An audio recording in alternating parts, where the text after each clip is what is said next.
Hi, and welcome back to the Interpersonal Communication podcast series. We will be covering Unit 2, which is called Effective Expression. In Unit 1, you learnt how to listen closely so that you can understand exactly what others are trying to say to you. In Unit 2, you're going to learn how to speak clearly and confidently in a way that ensures your listeners will be able to understand exactly what you're trying to say to them. In this unit, we'll cover some basic principles of communication that will help you, whether you're speaking to a crowd of 1,000 people or to a parent sitting across the table from you. Mastering these principles will help you feel more confident in the way you communicate with others. More importantly, it will help you get your message across to your listener, assuming, of course, they are paying attention. Welcome back to Unit 2. What is tact? This is a skill to speak or act without offending others. Discretion. This is a skill used to make sensible and responsible decisions. When we're small, we think the world goes around us, but as we get older, then we learn to avoid words and actions which can hurt others. What is the difference between tact and discretion? Tact is knowing how our actions and words can hurt others. Discretion is making a sensible and responsible choice using the tact knowledge. Here's an example. Your friend asks you what you think of his girlfriend. She is nice but talks too much. A. You can point it out, but that would hurt your friend's feelings, and what will achieve by doing that? B. Use the tact that you don't want your friend to be divided between you two, so you say she's nice and you leave it right there. Okay, your challenge is to look at the news. Choose 3-4 topics, for example, a famous person. Did they use tact and discretion method? If they didn't, what could they have done differently? Now we'll go on to volume and tone. There is a saying that it's not what you say, it's how you say it. The volume and tone can speak louder than words. You say one thing, but your body language says something else.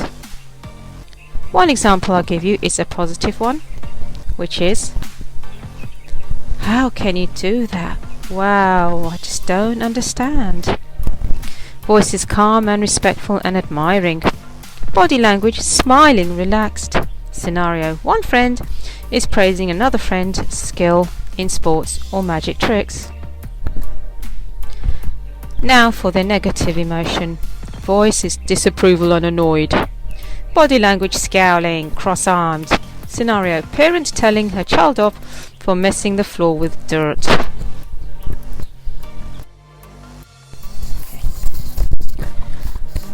Wit and humour. What is wit? Can you guess?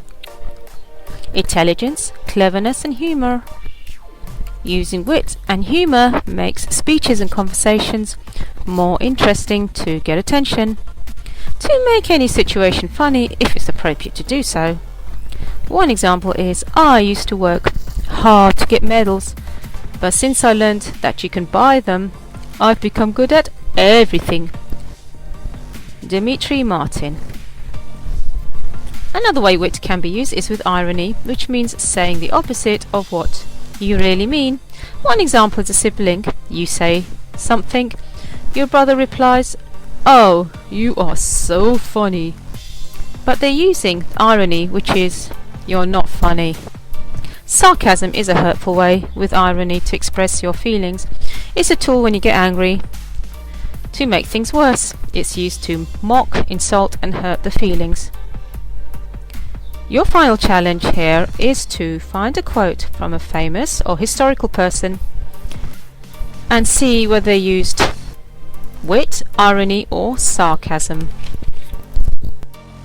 Emotion and effective expression. Unit 2.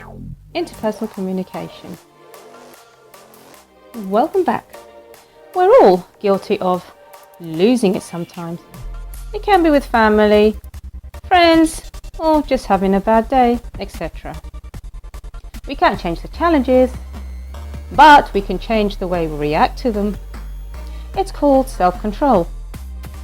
Using calming techniques help you to cope better, and it makes you better prepared for next time. Use the thought record, which is on my website and you can download. Record a reaction to a situation, and if it repeats, how you can handle it better. Some ways you can relax is music, which has to be soothing and calm. Visualize. Imagine you're in your happy place like a beach, forest, mountains, etc. Take deep breaths just before you are about to react. Inhale slowly, then exhale slowly. It'll help you calm your body down. Exercise. Yep, it's a good way to burn off that negative energy and a positive way instead of losing it. But above all, get to know what your triggers are and learn how not to overreact. It's okay to be angry if there's a valid reason for it, but there is no excuse for random anger because it's a waste of time and energy and you don't get anywhere. Which personal experience has taught me this. Thank you for listening. Unit 2. Identify your main points. This is the first step to getting the message across. The listener will pay more attention if they know what you are talking about. For example, if you go to a shop and ask for a chocolate cake mix, you wouldn't go into lengthy details of why you need it, you would just go, "Excuse me, what is a chocolate cake mix?" And this is the way you are getting straight to the point. It's a skill that's important when you speak or write a speech. The second thing that's important is knowing your purpose. With family and friends, there's not much to prepare. But if you've invited to do a speech with strangers, then the skill is definitely used. The first thing, who is it for? What kind of listeners are they? Is your speech to inform facts like learning a new skill or a scientific fact? Is it to persuade? For an interview or to get more money?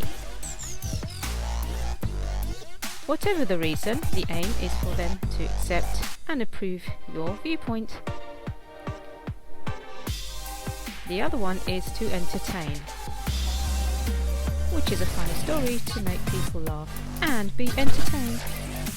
Once you're clear what speech that you are writing, then it's time to organise the speech. This way makes it easy for you to be clear with your message and the audience to get the message. Now, there's a spartle, which is the physical relationship. You may start with Christopher Columbus going to America. What he did there, and when he came back, what was his experience? There's a casual relationship, which is a cause and an effect. Why is washing hands so important? Otherwise you can get sick. This is what teachers and parents would say to you. There's comparative, comparing two apples, one for baking and one for eating. The text would say which one is better for eating and which one is for baking. For example, Gold Delicious is good for baking and Fuji apples are good for eating. This will help you decide which apple is which is for cooking and which is for eating. final is topical. You want to get more money.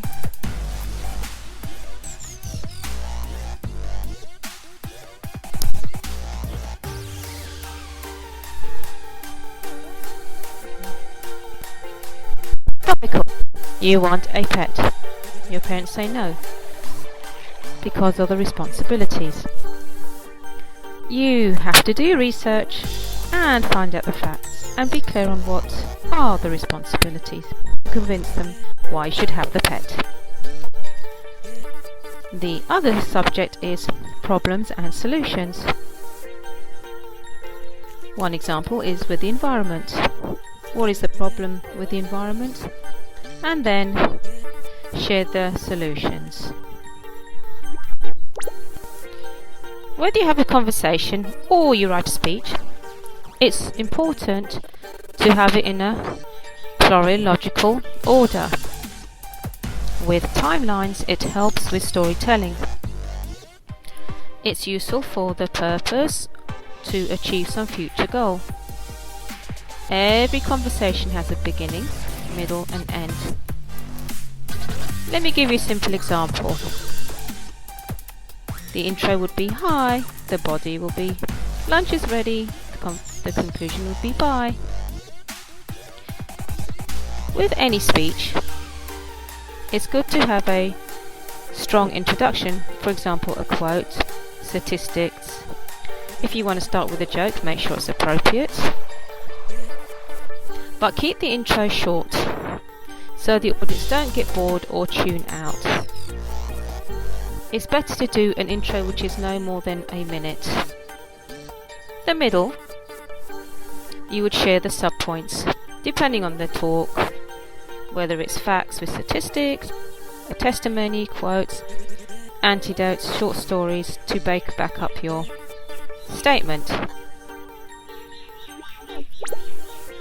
Don't use that more than 2-3 subheadings for any given speech, because from personal experience I've had, it doesn't help and it makes things more complicated than it should be. The other way to help you do your speech is to use visual aids or a PowerPoint presentation or both. The conclusion is a 30-second summary of the subpoints which you made at the body of your speech. This helps the audience to understand what your message is, and that's what they will take away with them.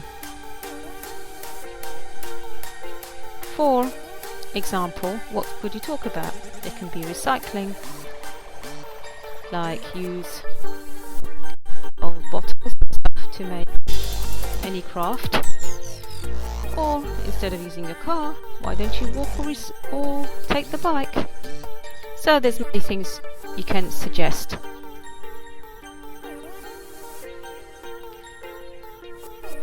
The final part of your speech is the preparation, which is obviously the most important thing. You would time yourself. For example, you're doing a 5 to 7 minute speech. So just to make sure you don't go under or over time, you record it, you listen to yourself, and you monitor the time. And this will help you to be better prepared, and as you do more speeches you'll know approximately how many pages the speeches is to write. This is something I've also learnt over the years in Toastmasters. The other kind of speech we all do is the impromptu speech. This is when we have a conversation. You don't prepare for it or anything, though it's important to do the beginning, middle and end, because it helps you to be more clear on what you're trying to say. Friends and family, that's easy, but when it comes to strangers or in a group, there can be a challenge. So here's a few tips which I could suggest you can try. Read all about different topics from books and newspapers. It will help you give a great impression. Do stay updated with the news which interests you and connect with school or work.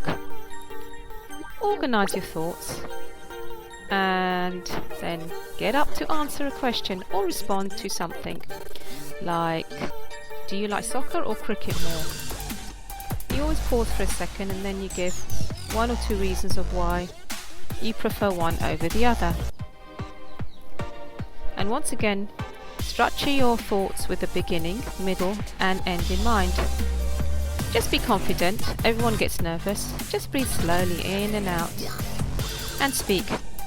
It will give the audience the impression that you are confident and know what you are talking about. And obviously the more you do it, the better you will get. So, good luck. And I hope you will take up this challenge. Thank you for listening.